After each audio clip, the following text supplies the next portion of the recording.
Olá, eu sou Mônica Bento e eu compartilho aqui no canal resumo de livros que vão ajudar vocês a serem edificados. Hoje eu vou compartilhar O Ego Transformado, de Timothy Keller. É um livro, gente, até difícil de ler, porque ele é tão disruptivo, ele traz uma visão tão nova, inclusive que vai contra um conceito tradicional e até uma visão moderna de especialistas. Então, assim, realmente vale a pena ler e ter a sua experiência pessoal com o livro. O resumo aqui tem o propósito de despertar em você esse interesse. Eu vou contar agora um pouco dessa provocação que o livro fez em mim e coincidiu com uma conversa que eu estava tendo com uma amiga há poucos dias atrás sobre o quanto nós temos essa necessidade de aceitação, de aprovação das outras pessoas. Claro que uns têm mais, outros menos, mas me parece que é da natureza humana essa questão da autoestima, da vaidade, do orgulho e ter um destaque e tudo mais. E aí, o livro vem mostrar uma perspectiva muito nova dessa passagem que Paulo escreveu lá em 1 Coríntios 3, é do versículo 21 até o capítulo 4, versículo 7, que é aquela passagem onde os coríntios estavam sendo divididos, porque cada um seguia uma liderança. Então, alguns eram de Paulo, outros de Cefas, outros de Apolo, outros de Cristo, e quem é o maior entre eles? Veio essa discussão e Paulo mandou a carta para acabar com isso, mostrando que a origem da divisão é o orgulho. E ele traz, então, aqui o autor Timothy Keller, essa perspectiva de culturas tradicionais que até o século XX falavam que pessoas que cometem crimes, têm comportamentos absurdos, são pessoas com autoestima elevada e para se sobressair as pessoas frágeis, né, em condições de fragilidade, elas cometiam esses crimes.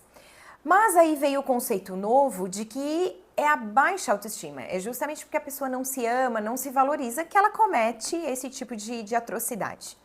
E por aí vai. Ele até cita que uma psicóloga, o sobrenome dela é Slater, e ela fez um artigo publicado no The New York Times, falando que o conceito antigo é até mais real, que realmente o problema é de autoestima elevada quando a gente trata de pessoas com problemas comportamentais. E ele fala que Paulo vai contra tudo isso. Então, assim, a questão não é a autoestima elevada ou baixa. A questão é o ego, é o orgulho. E vamos entender o que isso significa.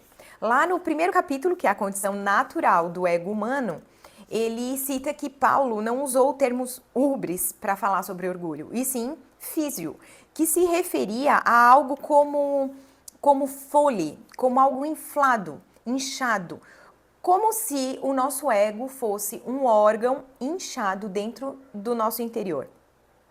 E 4 características são relacionadas a esse ego inflado. O primeiro é que é vazio, porque na verdade o que tem ali é ar, mas esse ego foi criado para conter Deus e tudo que ele coloca no lugar de Deus é vazio e não traz satisfação. O segundo aspecto é que ele é dolorido, porque imagine que ele é distendido, ele é inflado e isso faz mal, isso dói. É como se a gente tivesse um machucadinho no dedo do pé e a gente só sentisse quando fosse caminhar. Assim é o nosso ego, ele está sempre ali, provocando aquela dorzinha, aquele desconforto, ele procura aprovação sempre. Mais para frente a gente vai ver que é a questão como se estivesse num tribunal e precisa de aprovação o tempo todo, esperando um veredito que te considere aprovado, adequado, bem aceito. O terceiro aspecto do ego é que ele é atarefado. Ele tem o tempo inteiro a necessidade de ser inflado, de ser valorizado. E por isso, Paulo fala o seguinte: nenhum de vós se encha de orgulho, mas ele não termina a frase aí, ele complementa, em favor de um contra o outro. Então, a questão da nossa superioridade não é que nós queremos ser bons, inteligentes, bem-sucedidos, ter, né, muitos bens. Isso só nos interessa quando o outro tem a menos. Olha só o que C.S. Lewis fala. O orgulho não se satisfaz em ter uma coisa, mas em tê-la em quantidade maior do que os outros. Se todos fossem igualmente ricos ou inteligentes, bonitos, não existiria motivo de orgulho. E o quarto aspecto é que o orgulho é frágil. Ele traz o exemplo da Madonna, ele até diz assim que o objetivo aqui não é dizer o quão talentosa a Madonna é, mas sim mostrar o quanto ela tem a visão de quem ela realmente é. Porque ela disse que o que impulsiona na vida é o medo de ser medíocre. Esse medo é o que sempre me impele. Venço um de seus ataques e descubro como um ser humano especial. Mas logo continuo me sentindo medíocre e desinteressante, a menos que faça outra coisa espetacular.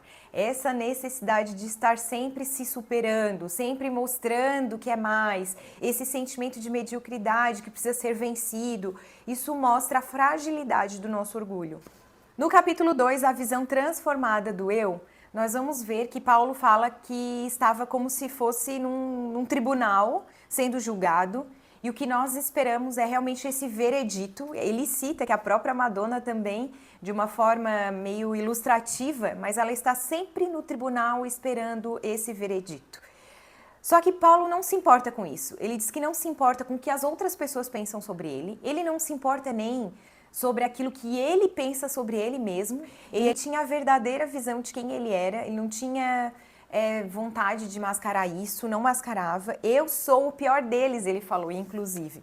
Pensa no padrão elevado de consciência, de autoconsciência sobre quem Paulo se considerava, só que isso não feria a sua identidade em Cristo. E o autor fala que Paulo não estava com o ego inflado, ele estava sim saciado. Por isso, ele traz o conceito de humildade, que vai além também daquilo que a gente está acostumado.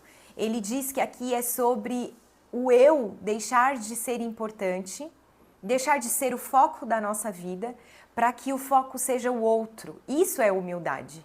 Depois de conversarmos com alguém que tem a humildade do Evangelho, o que impressiona é quanto essa pessoa se interessou por nós. Deixamos realmente de falar de nós mesmos, de provar naquele tribunal que somos adequados, que temos capacidade. Não estamos falando aqui de autoestima elevada, nem de baixa autoestima, porque Paulo fala, não me importo nem com a minha opinião, nem com a sua, mas o segredo é realmente ter essa vida humilde, que independente do se amar ou se odiar, passa a viver o evangelho com interesse real no próximo. E ele fala também das críticas, porque a questão não é só a gente não gostar de ser criticado. Isso sim reflete um ego inflado. Mas também se a gente simplesmente ignora, não dá importância nenhuma, isso é algo ruim, porque deixamos de aprender. Aquela crítica pode nos construir de alguma forma. Quem tem o ego satisfeito e não inflado, não se deixa abater pelas críticas. A pessoa ouve a crítica e a entende como oportunidade de mudança. Já no 3, como alcançar uma visão transformada, ele traz esse conceito do autoesquecimento que a gente falou lá no início. Eu imaginei que a gente ia falar sobre esquecer de atitudes do passado, coisas da infância, mas não tem nada a ver com isso. É autoesquecimento mesmo. É hoje esquecer para que eu estou fazendo, parar de dar importância para esse ego. Simplesmente tudo que a gente fizer, a gente levar diante do Evangelho, diante da cruz de Cristo, diante do nosso Deus, para saber se aquilo realmente tem propósito. Esquece o quanto que eu vou me sentir, o quanto que eu vou ser valorizada. Esquece tudo isso. Foca no propósito, o quanto que o que eu estou fazendo vai alcançar o outro, vai transformar aquilo que Cristo quer que seja transformado. Então agora não é o nosso desempenho que vai nos dar um veredito, e sim porque recebemos o veredito é que vamos desempenhar. É porque fomos libertos do pecado, vivemos na presença de Deus, é que podemos fazer alguma coisa por Ele, sem se preocupar com julgamentos. Já finalizando, o autoesquecimento nos retira do tribunal. O julgamento acabou, o veredito foi proferido. Talvez tudo isso seja novidade para você. Continue buscando, é um encorajamento para quem é novo na fé. E para quem já é de mais tempo, que é o meu caso, ele diz para a gente olhar reviver o Evangelho a cada vez que a gente ora, reviver sempre que a gente for à igreja, reviver o Evangelho, nos perguntarmos sempre, né, por que estamos nesse tribunal e buscar profundidade no Senhor. Por último, não me importo com o que vocês pensam, tampouco com o que eu penso sobre mim mesmo. Só me interessa o que o Senhor pensa, se referindo às palavras de Paulo. Portanto, agora já não há nenhuma condenação para os que estão em Cristo Jesus. E tu és o meu filho amado, em ti me agrado. Viva com base nessa verdade. E eu achei o livro maravilhoso, profundo, e ainda assim eu tinha dúvida se era para mim, porque eu achei ele tão difícil de ser praticado. E aí, eu vou deixar aqui o link de um testemunho sobre um louvor da Aline Barros, que é o Sonda-me, que transformou a minha vida, a experiência que eu tive com esse louvor. E agora, no final desse livro, que eu já estava quase desacreditada que essa palavra poderia fazer algo comigo, olha o que o autor sugere, considerações e perguntas para reflexão. Use o Salmo 139 como oração. Peça que Deus lhe sonde o coração. Peça que Ele mostre onde você busca autoestima e como você tenta encontrar o seu senso de identidade. Esse Deus que fala, que mostra, que quer transformar. Eu tinha orado sobre isso e agora veio a resposta. Muito obrigada, meu Deus, por ser um Deus que fala. Muito obrigada a você que está aqui comigo. Continue acompanhando o canal que sempre vem novidade. Até lá!